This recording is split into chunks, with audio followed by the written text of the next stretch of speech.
Kidlat News Updates. Mga balita ngayon, 14 na NPA sa Camarines Sur sumuko at mas pinili ang mapayapang pamumuhay. Mga armas isinuko rin. 6 na Aita patay, 3 pa nawawala sa pagtaob ng bangka sa Zambales. 11 barangay sa Negros Island Region idineklarang drug clear. Ako po si Cesar Soriano para ihatid ang nangungunang mga balita sa buong kapuluan ngayon.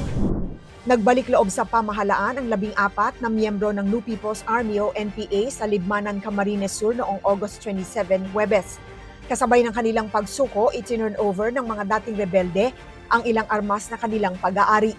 Ayon sa ulat, bunga ito ng patuloy na pakikipag-ugnayan at paghikayat ng 9th Infantry Sandigan Battalion sa pamumuno ni Lieutenant Colonel Esteban Mangabat. Matapos sumuko, iniharap ang 14 kay Libmanan Mayor Edelson Marfil, kasama ang mga opisyal ng militar at lokal na pamahalaan. Layunin nitong matiyak na matatanggap ng mga dating rebelde ang kaukulang tulong at suporta para sa kanilang pagbabalik sa komunidad. Nagpasalamat si Marfil sa kanilang desisyong talikuran ang armadong pakikibaka at piliin ang mapayapang pamumuhay. 6 na Aita, kabilang ang 3 bata ang nasawi habang 3 pa ang nawawala matapos tumaob at lumubog ang kanilang motorized bangka sa Mapanuepe Lake, San Marcelino, Zambales nitong August 27. Bandang 2:00 ng hapon nang maabutan umano ng malakas na hangin at alon ng bangka habang pauwi ang 13 sakay sa Sitio Lomibaw, Barangay Buhawen matapos kumuha ng gamot at pagkain. 4 ang nakaligtas. Rumesponde ang MDRRMO San Marcelino, PNP, BFP, 2nd Provincial Mobile Force Company at Barangay Buhawen. Pansamantalang itinigil bandang 6:45 ng gabi ang paghahanap dahil sa masamang panahon. Ngayong August 28, ipinagpapatuloy ang operasyon matapos ang incident briefing ng MDRRMO kasama ang lokal na pamahalaan. Katuwang na rin sa paghahanap ang Philippine Coast Guard o PCG at mga diver nito.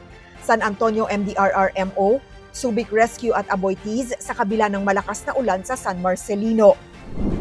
Idineklarang drug cleared ang 11 karagdagang barangay sa Negros Island Region matapos pumasa sa assessment ng Regional Oversight Committee on Barangay Drug Clearing noong August 26.